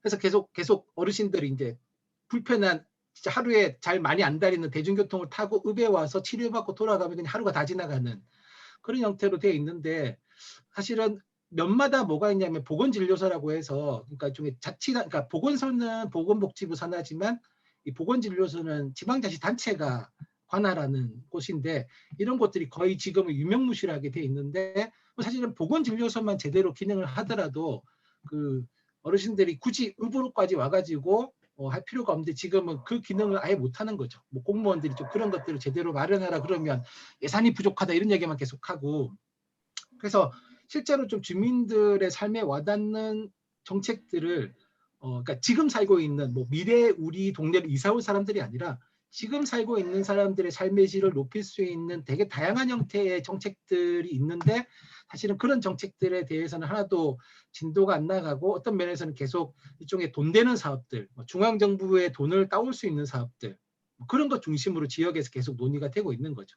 그래서 그런 것들을 깨기 위해서는 뭐 일정 정도는 뭐 시민들이 적극적으로 지방정부를 감시하고 지방정부에 대해서 비판의 목소리를 내는 것도 필요하고 또 한편은 어쨌든 뭐 지방의회를 제대로 좀 그러니까 전체를 제대로 구성하면 되게 좋겠지만 현실적으로 그게 어렵다면 어떤 면에서는 좀 주민들을 대변할 수 있는 사람들이 계속 지방의회로 들어가서 제도정치 내에서 목소리를 낼 수 있도록 하는 뭐 사실 이것도 새로운 얘기가 아니죠. 옛날부터 계속 반복되어 왔던 얘기인데 그런 역할을 할 수 있는 사람들을 계속 만들어내야 되겠다. 그런 고민들이 제가 살고 있는 동네에서도 지금 이제 좀 고민이 되고 있고 아마 뭐 다른 지역에서도 비슷한 그런 고민들이 진행이 되고 있지 않을까 싶습니다. 좀 그런 형태로 좀 저희가 계속 지방 정치에 대해서 지역 정치에 대해서 좀 개입하고 목소리를 내는 과정들이 있어야지 민주주의라고 하는 것들이 좀 제대로 실현되지 않을까. 뭐 하여튼 지금 상태는 그런 게 되게 필요한 상태가 아닐까 싶습니다. 네. 내년 지방선거 시민을 대변할 수 있는 시의원을 진출시킬 수 있는 준비 과정요.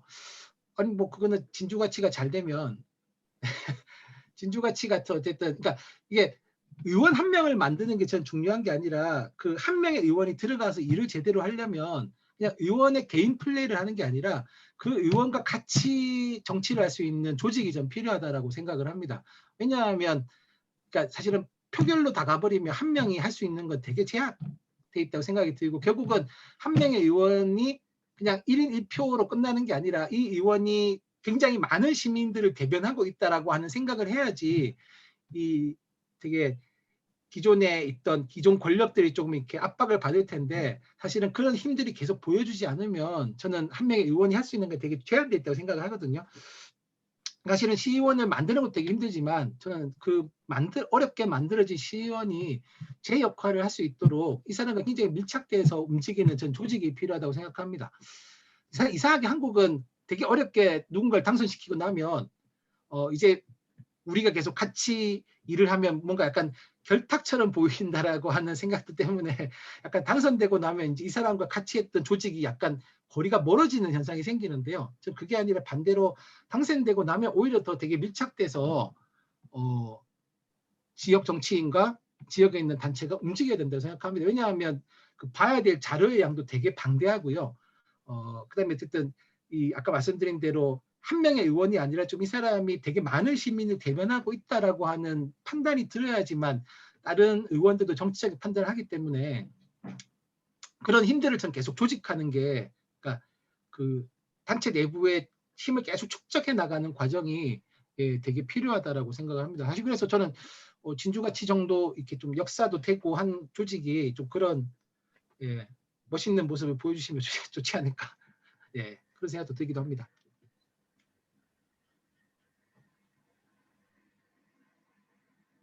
네, 뭐 또 혹시 제가 빨리 혼자 얘기 끝난 거는 좀 같이 고민하시고 계신 바를 제가 뭐 답은 못 드리겠지만 같이 고민을 할 수는 있으니까요.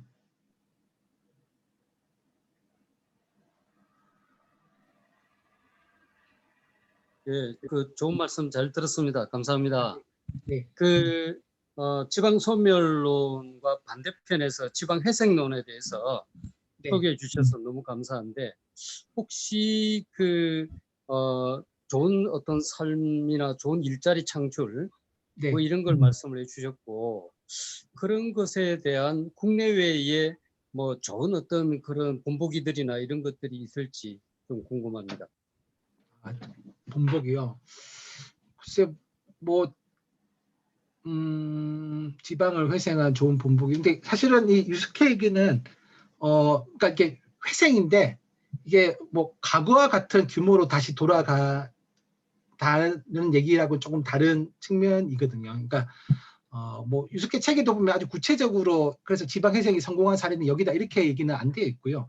한국도 사실 보면 지금의 뭐 지역 상황이 그렇게 좀 좋은 방향으로 바뀌고 있다라고 하는 곳은 찾기가 제가 볼 때도 별로 어쨌든 아까 말씀드린 대로 되게 지역 권력이 되게 이 불평등하게 분배되어 있기 때문에 한국도 그런 사례를 좀 보기는 힘든 것 같고요. 그래서 많이 사례를 궁금해하시는데 딱 어디가 딱 저희가 참고하면 좋을 것 같다 이렇게 사례는 얘기하기가 쉽지 않은 것 같습니다.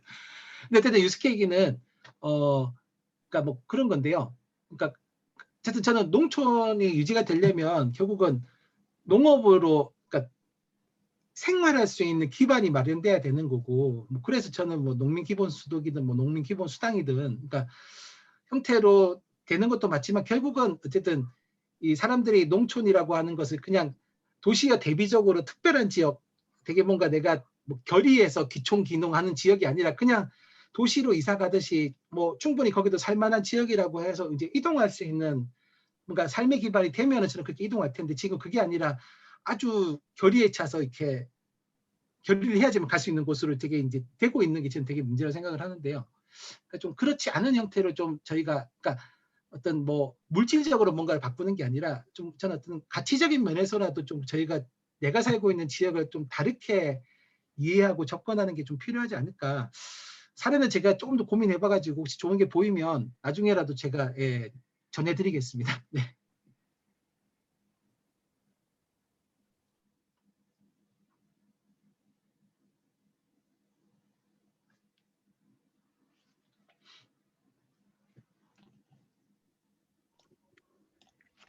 네, 네. 우리 그 박태영 국장님 의견 있으실 것 같습니다.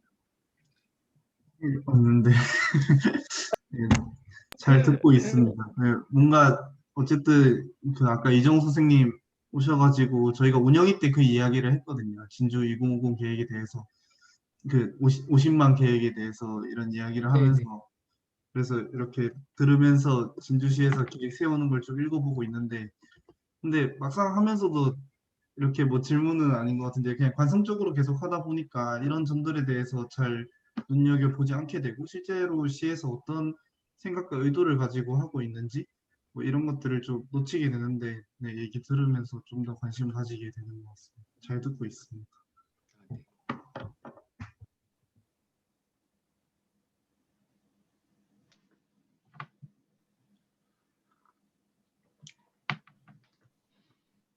아까 그 소장님께서 그 가치를 말씀을 하셨는데, 이렇게 근데 네. 대책들을 보면 주로 이게 일자리가 먼저냐, 아니면 또 사람이 인구가 먼저 뭐 많아야지 뭐 일자리가 또 생기고 하지, 아니면은 뭐 일자리를 먼저 만들자, 사람을 먼저 늘리자, 이런 식으로 또 가는 경우도 있더라고요. 이게 네. 닭이 먼저냐 알이 먼저냐처럼, 이런 문제에 대해서는 어떻게 생각을 하시는지. 그 그러니까 뭐 그러니까 그런 거죠. 제가 요즘 가장 약간 고민되는 지점이 이제 그런 부분인데, 어쨌든 이게 산업계에서는 되게 일손이 부족, 그러니까 일자리를 못 찾아가 사람들이 굉장히 많이 실업 상태에 있는 반면에, 지금 사실 농촌 같은 경우에는 그러니까 일할 사람을 찾지 못해가 되게 심각한 상태에 있고, 그래서 사실 보면 이제 그 외국인 노동자들이 대거 지금 다 농촌으로 와 있는 이유는 결국은 일손이 없기 때문에 이제 그렇게 돼. 그러니까 같은 나라 아니지만 사실은 일자리가 굉장히 불평등하게 지금 노동시장이 구성되어 있는 거죠. 농업은 거의 지금 노동시장으로 취급도 안 해주는 곳이 어느 순간 돼버린 거고요. 그러면 이게 약간 제가 볼 때는 이게 일자리의 많고 적음이 아니라 결국은 우리가 어떤 일자리라고 하는 것을 바라보는 기준이라고 하는 게, 아까 직업의 서열화 말씀도 드렸지만 결국 일자리를 바라보는 우리의 기준 자체가 이미 딱 정형화되어 있는 일이라고 하는 것들은 출근해서 이렇게 주 5일 근무를 하고, 그다음에 또 도시 내에서 어쨌든 정규직 비정규직 이렇게 돼 있는 것처럼, 그러니까 그런 것들을 일로 생각하는 거고, 그렇지 않은 어떤 형태의 노동에 대해서는 다 되게 뭐라고 해야 될까요? 중요하지 않은 노동, 약간 그 뭐 이렇게 말하면 안 좋겠지만 어쨌든 약간 천시하는 노동에 대한 천시의 기본적인 관점이 있는 거죠. 그리고 그 일을 하는 사람에 대해서 기본적으로 이렇게 저희가 다 등급화시키는 거죠. 이미 한국 사회는 농민은 가장 이렇게 낮은 등급화 돼 버린 거고, 그러면 이게 일자리가 부족하다라고 하는 말이 진짜 맞는 말인가, 사실 저는 그런 것도 고민을 해봐야 된다고 생각을 하거든요. 일이 부족한 게 아니라 사실은 우리가 보는 특정한 일이 되게 부족한 거죠. 소위 말해서 연봉이 많고 그다음에 어쨌든 뭐 사무직이고 뭐 이런 노동이 사실은 부족한 거지, 다른 노동은 사실 굉장히 많은 일자리가 있는데 사람들이 안 가는 이유는 그 일자리를 우리가 되게 무시하거나 되게, 그러니까 진짜 질이 안 좋은 일자리를 만들어 버린 거죠.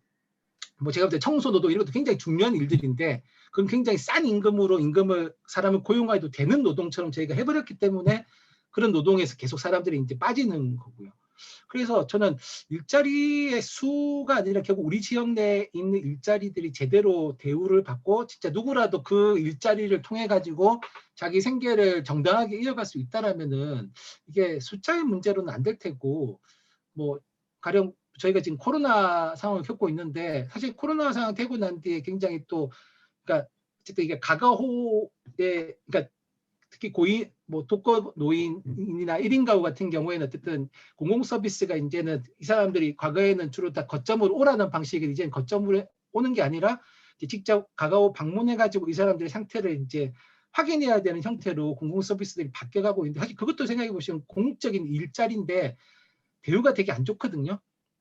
그러니까 우리는 어찌 보면 일자리는 계속 만들고 있는데 지역 내에서 만들어지는 이하의 일자리들도 누구라도 되게 하고 싶어하는 형태로 일자리를 만드는 게 아니라 그냥 이거라도 해, 약간 이런 형태로 일자리를 만들어 주게 되니까 사실은 하는 사람도 계속 이거를 내가 계속 하면서 떳떳하게 나의 직업으로 가져가야지, 이게 아니라 이거는 그냥 내가 다른 일을 구할 때까지 임시적으로 하는 일, 이렇게 자꾸 인식하게 되는 게 저는 사실 되게 문제라고 생각을 합니다. 그래서 수에 대한 집착보다는 결국 이 일자리라고 하는 것에 우리가 되게 사열화되어 있는 가치를 어떻게 바꿀 거냐, 그리고 타인의 노동에 대해서 얼마나 우리가 지금 되게 존중하지 않는데 타인의 노동을 어떻게 존중하는 구조를 바꾸고, 뭐 노동권이라고 하는 걸 어떻게 보장해 줄 거냐, 택배 노동자들의 노동권 어떻게 보호해 줄 거냐, 뭐 이런 형태로 저는 사회적 논의가 바뀌어야지 이게 진짜 지역 내에서 사람들이 정주하면서 가는 거지. 아니면 계속 저는 계속 뭐 서열이 높은 일자리로 계속 사람들은 가겠죠. 마치 비수도권에 있는 대학생들이 계속 수도권의 대학으로 일종의 편입을 하는 것처럼 계속 그런 형태로 저는 가게 되는 거고, 그럼 계속 지역의 일자리는 되게 낮은 일자리, 저임금의 일자리로밖에 고착되는. 그러니까 이게 결국 수는 늘어나더라도 결국 시간이 지나면 또 그렇게 바뀔 거라서 그런 구조적 문제를 좀 이렇게 바꾸는 게 필요하지 않을까라는 생각이 듭니다. 네. 네. 김종훈 선생님이 연대하고 어떻게 국힘 시의원 되려면 1억 5천 공천. 네. 네. 사실 이거는 뭐 진주같이 같은 단체의 노력이기도 한데, 저는 사실은 지금 좀 약간 답답한 게 뭐냐 하면, 저희 지난 총선 때 준연동형 비례대표제 정치개혁 하고 난 뒤에 사실 그게 끝이 아니었다고 저는 생각합니다. 선거 제도만 바꾼 거지 사실 그 외의 부분들을 지금 바꿔야 될 것 되게 많고, 특히나 저는 되게 필요한 게 공직선거법하고 정당법을 바꿔야 된다고 생각합니다. 그러니까 뭐 저희가 막 한때 그 스페인의 그 포데모스 얘기 되게 많이 했지 않습니까? 제가 2016년도에 스페인 가서 포데모스 쪽 사람들을 한번 인터뷰하고 왔었는데, 그러니까 스페인은 기본적으로 지역 정당이 아주 기본적으로 인정되는 나라이고, 또 한편에는 그 선거 때 그런 일종의 이 스페인도 되게 양당제 국가였기 때문에 양당제를 깨기 위해서 다양한 정치 세력들이 굉장히 다양하게 정치 연합을 구성할 수 있는 게 제도화되어 있습니다. 그러니까 한국처럼 이렇게 일종의 연합 정당을 만드는 걸 불법화시킨 게 아니라 스페인은 그냥 연합해서 정치 선거 때 나가는 게 되게 그냥 당연한 일상적인 상황인 거죠. 그러니까 좀 공직선거, 그리고 어쨌든 이 선거 운동도 한국은 돈 많은 사람이 더, 아까 얘기하신 것처럼 뭐 공천원금 주고 공천 받고 선거 운동 때 그냥 쭉 플랜카드하고 그냥 차 불러가지고 이렇게 선거 운동, 결국 돈 많은 사람이 가장 편하게 선거 운동을 할 수 있는 구조로 돼 있는 건데, 사실 이렇게 선거 공영제라고 말하지만 공영제 방식이 아닌 거죠. 그러면 공직선거법 실제로 진짜 그러니까 일종의 뭐 상한선을 둔다든지 해서 진짜로 하거나, 아니면 아예 선거 비용 기본적인 것들을 다 선관위가 보조해 준다는 방식으로 해서, 이게 무슨 득표율 15% 이렇게 두지 않고 선거에 나오는 사람들이 두도록 하면, 공영제 방식으로 하면 사실은 더 많은 사람들이 나올 수 있고, 그렇게 나온 사람들이 사실은 자기가 대변하는 사람들을 두고 일종의 연합 정치를 펼쳐가지고 양당제 구도를 깰 수 있는 형태로 정당법도 바뀌어야 되는 거죠. 지금처럼 계속 중앙당만 되도록 하는 정당법이 아니고, 이렇게 좀 하면 저는 그러니까 이게 논의가 좀 빨리 돼서, 사실은 지금 제가 볼 때는 올해 연말까지 이런 정치개혁 논의가 안 끝나면 내년 선거를 동일한 방식으로 치르게 되기 때문에 사실은 정치개혁에 대한 화두가 계속 가야 되는데, 사실 제가 보면 약간 총선 치르고 난데 정치개혁은 마치 이제 이 검찰개혁과 모든 개혁이 다 뒤로 밀려가지고 정치는 마치 개혁이 다 된 것처럼 얘기되는 게 되게 좀 우려스러운 상황입니다. 그래서 약간 저는 정치관계법을 빨리 개정하는 작업들을 좀 이렇게 여론을 많이 만들어가지고 가야 되지 않을까라는 생각이 좀 듭니다.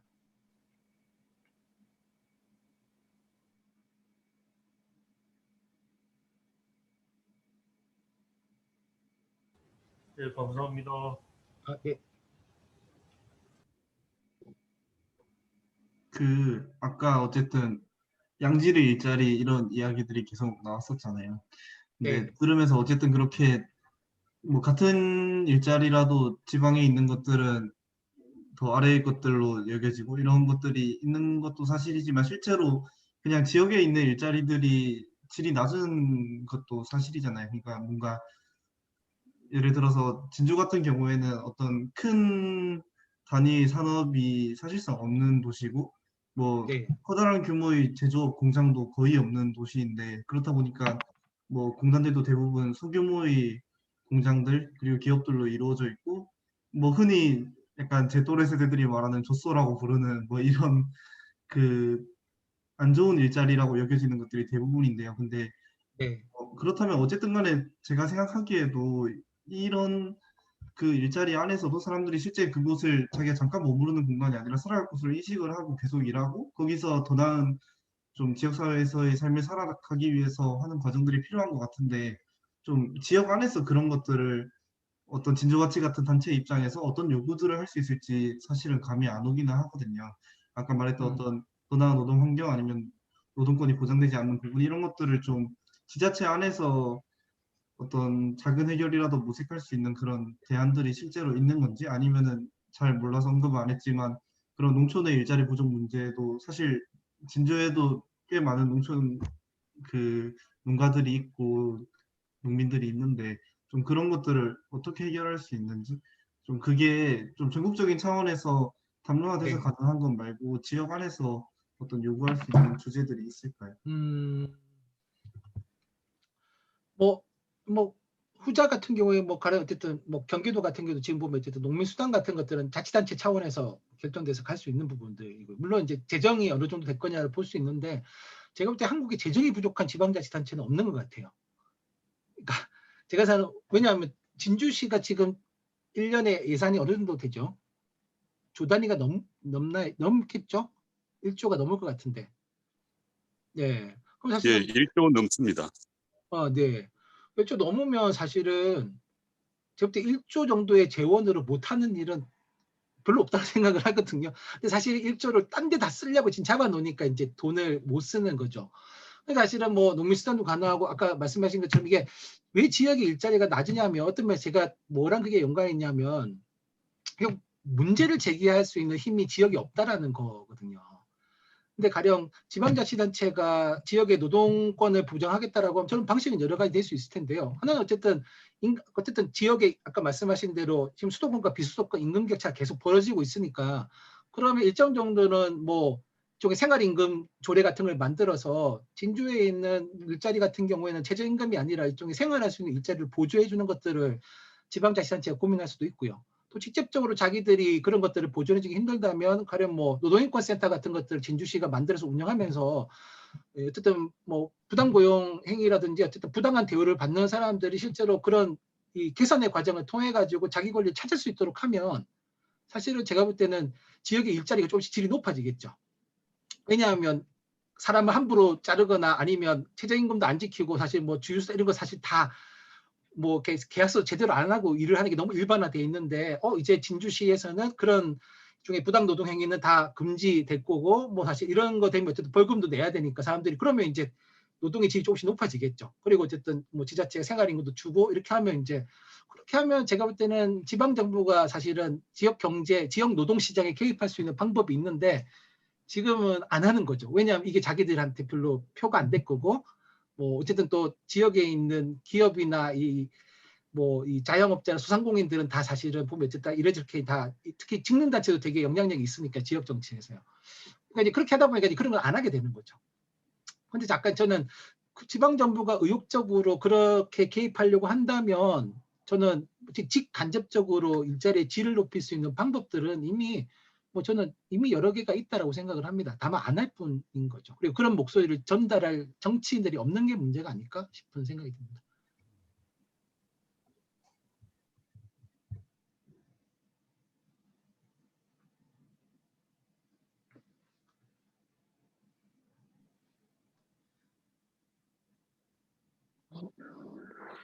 네. 또 뭐 의견이라든지 질문하실 분 계신가요? 아까 질문했는데 네. 간단하게 하나만 더 해도 될까요? 네네. 네. 하성원님께서 업종 구민으로 이제 산지가 좀 됐지 않습니까? 네. 실제 이제 그렇게 살기가 쉽지 않을 텐데 거기 살면서 정말 우리 지역으로 좀 와주세요 뭐 하면서 그런 뭐라고 합니까? 좀 올 수 있는 그 매개라고 합니까? 그런 부분이라든지 그다음에 또 시사인 글 보니까 뭐 에너지 문제 대안에 대해서도 나름대로 이야기를 하시던데요. 실제 기후 위기와 관련된 그런 부분에서 아까 조금 언급하기도 했는데 이제 지역에서 저도 뭐 산다고 하지만 뭐 제대로 실천 못 하고 있는데 구체적으로 옥천 구민으로서 어떻게 삶을 실천하고 계시는지 궁금해서 여쭤봅니다. 네. 그동안 제대로 잘 못 살았습니다. 저도 어쨌든 네, 왜냐면 밖에 뭐 갑자기 저도 뭐 이렇게 정당에 약간 이렇게 불려서 2년 정도 나가기도 하고 사실은 원래 지역에서 아까 말씀드린 약간 이제 지역을 진단하고 거기 진단에 기초해 가지고 지역의 주민들이 대안을 만들어서 제안하려고 한 작업을 원래 2018년 지방선거 때 하려고 준비를 하다가 그때 제가 이렇게 서울로 불려가는 바람에 그냥 계속 왔다 갔다 하느라고 이제 시간을 다 이렇게 날려버렸는데 아마 이제 내년에 지방선거 때 좀 이제 그 작업을 다시 이제 해보려고 생각은 하는데요. 그러니까 정치인들은 다 자기들 치적이 될 만한 사업들을 하니까 자꾸 뭘 세우겠다라고 이제 공약들을 하는데 그게 아니라 실제 주민들의 안 세워도 이미 있는 시설들을 활용해가지고 삶의 질을 높일 수 있는 정책들은 아까 뭐 잠깐만 이렇게 이미 있는데 그게 실현이 잘 안 되고 있어. 좀 그거를 이제 하는 작업들을 좀 여러 가지 방면으로 좀 해볼까 생각을 하고요. 뭐 저도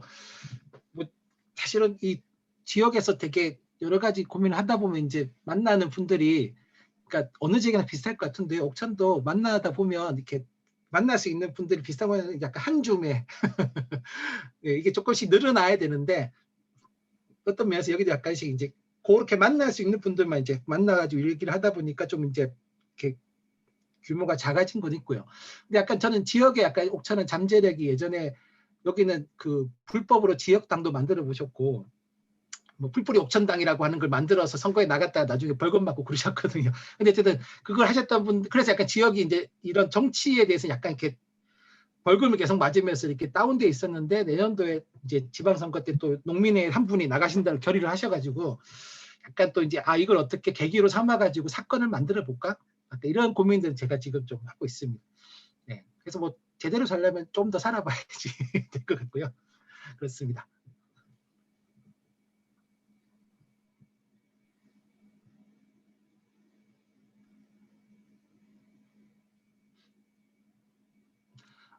풀뿌리 옥천당은 선거 2000 언제였죠?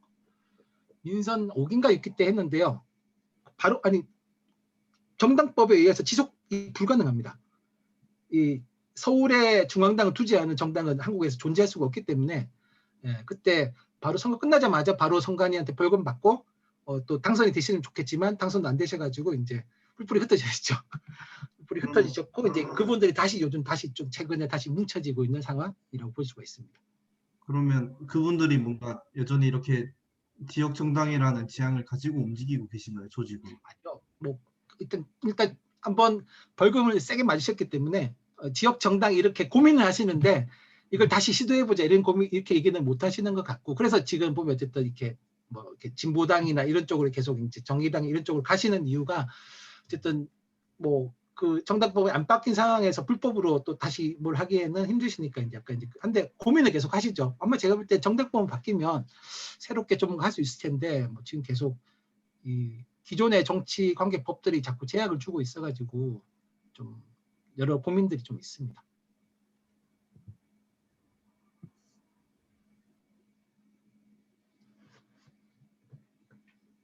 그러면 그 어쨌든 전국적으로 지역 정당이라는 논의를 했던 지역들이 여러 곳이 있잖아요. 근데 네네. 좀 그 중에서 어디가 여전히 그렇게 조직을 유지하고 있는지 사실 진주거치도 뭔가 네. 그런 지역 정당이라는 지향 자체에 대해서 최근에 다시 한 번 더 논의를 하고 있는 상태이거든요. 이게 우리 안에 여전히 지속되어 있나 이런 것들을 확인하는 네. 과정들이 있었는데요. 좀 그런 게 전국적인 상황이 어떻게 되는지 아실 것 같아서. 예전에 그 지역 정당 추구하시는 분들이 약간 모임 같은 게 있었던 걸로 알고요.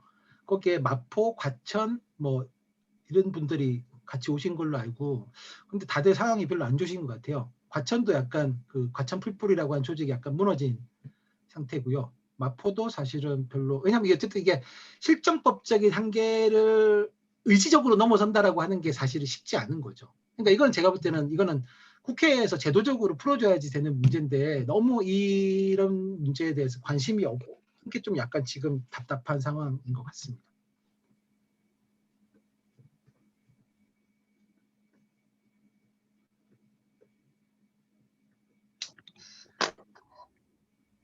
예, 질문 하나만 네. 하겠습니다.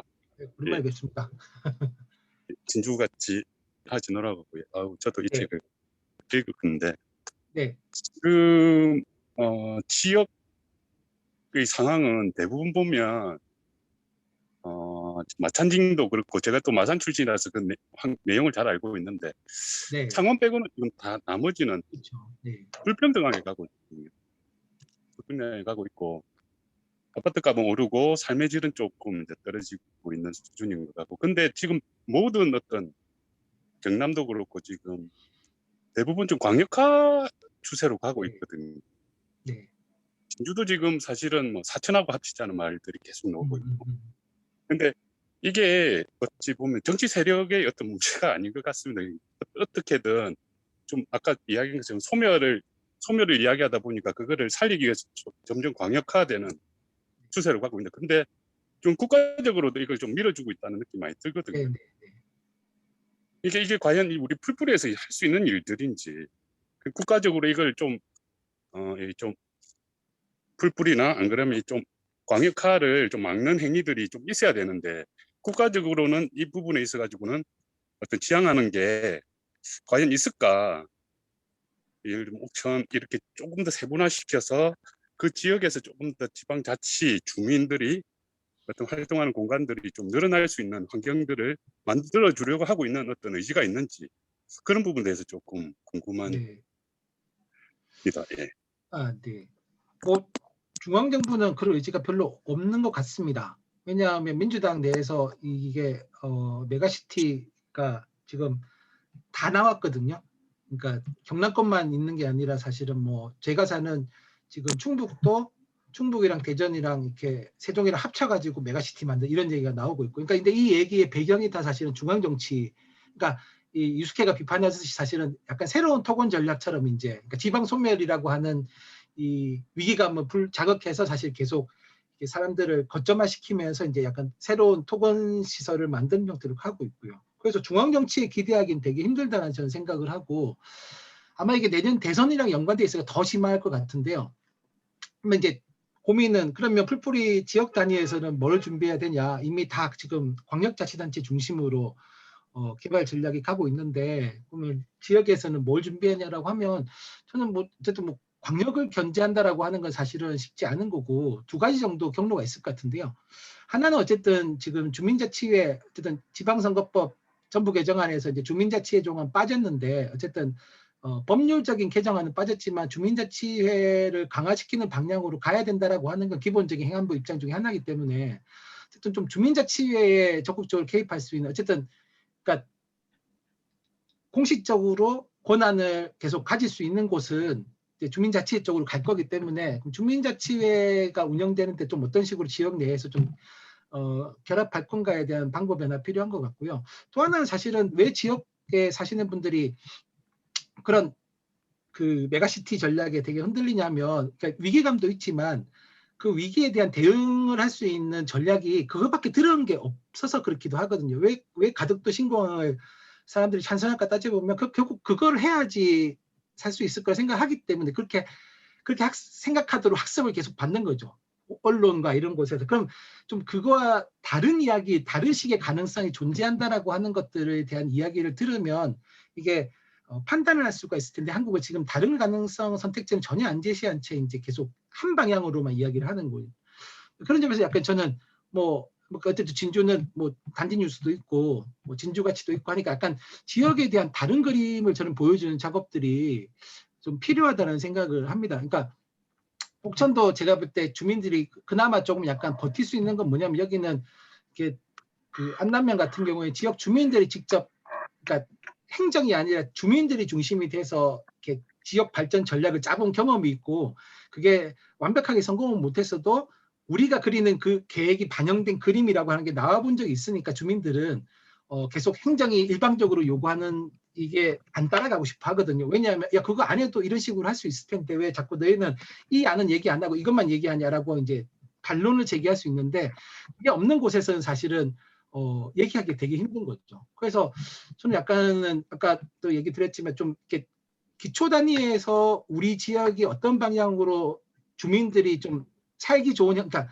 인구가 자꾸 소멸한다라고 한 두려움에 들 게 아니라 지금 있는 인구 어떻게 행복하게 좀 좋은 삶을 누릴 수 있을 것인가에 대한 이야기들을 계속 만들어가고 사실 그런 이야기에 필요한 여러 가지 정책들을 저는 이렇게 붙여나가서 좀 다른 이야기들을 할 수 있는 틀을 만들어주면 뭐 이게 뭐 큰 이쪽에 막 그런 중앙정부가 밀어붙이는 메가시티를 저희가 막 뭐 근원적으로 이렇게 막 봉쇄하고 뭐 그 무너뜨릴 수는 없겠지만 어쨌든 저는 힘이 조금이라도 모여 있으면 어쨌든 싸움이라도 벌릴 수 있는데 지금 사실은 싸움 자체도 제대로 안 되고 있는 상황이라서 좀 그런 힘을 저희가 좀 만들어가는 작업이 필요하지 않을까 뭐 그런 생각입니다. 네, 뭐 그냥 너무 방해적인 얘기긴 한데 그렇습니다.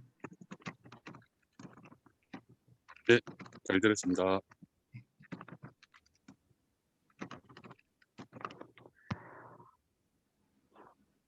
네, 또 뭐 꼭 의견을 뭐 내고 싶으신 분 없으시면 오늘 또 뭐 1시간 반 넘는 시간 동안 강연이 지속되었는데요. 이것으로 뭐 강연을 뭐 일단 마치는 걸로 하고요.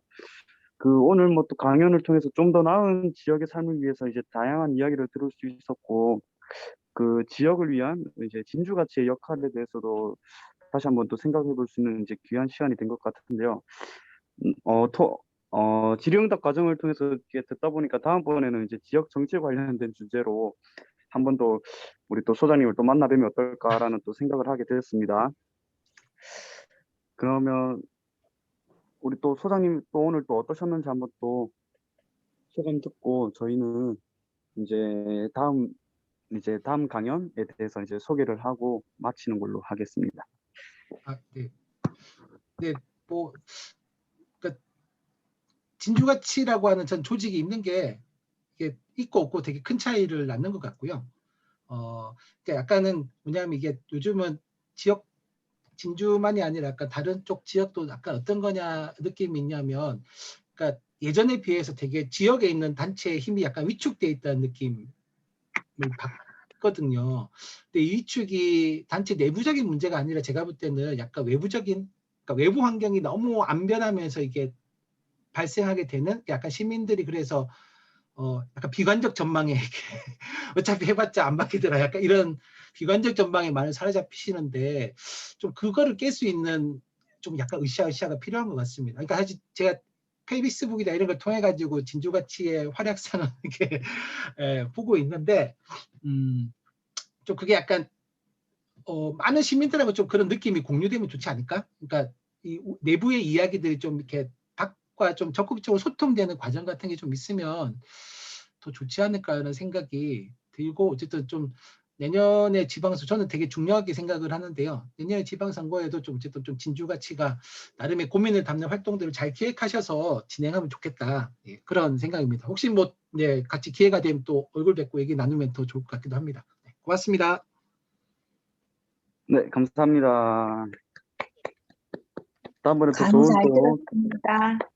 예, 기회가 고맙습니다. 있기를 바랍니다. 네, 그리고 우리 감사합니다.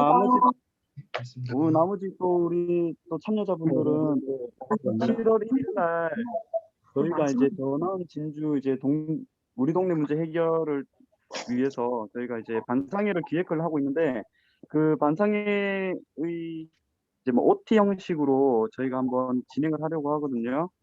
저희가 그때는 이제 7월 1일 되면 또 이제 5인 이상이 또 사라진다고 하니까 저희가 이제 그 현장 아트홀 2층에 현장 아고라라고 하는 곳이 있습니다. 그곳에서 이제 진행을 할 예정이니까 네, 대면으로 얼굴을 한번 볼 수 있는 기회가 될 것 같습니다. 그럼 그때 다 같이 한번 뵙도록 하겠습니다. 수고하셨습니다. 네, 고맙습니다. 수고하셨습니다. 고맙습니다. 사진 안 찍히니까 오늘. 강의 잘 들었습니다. 예, 고맙습니다.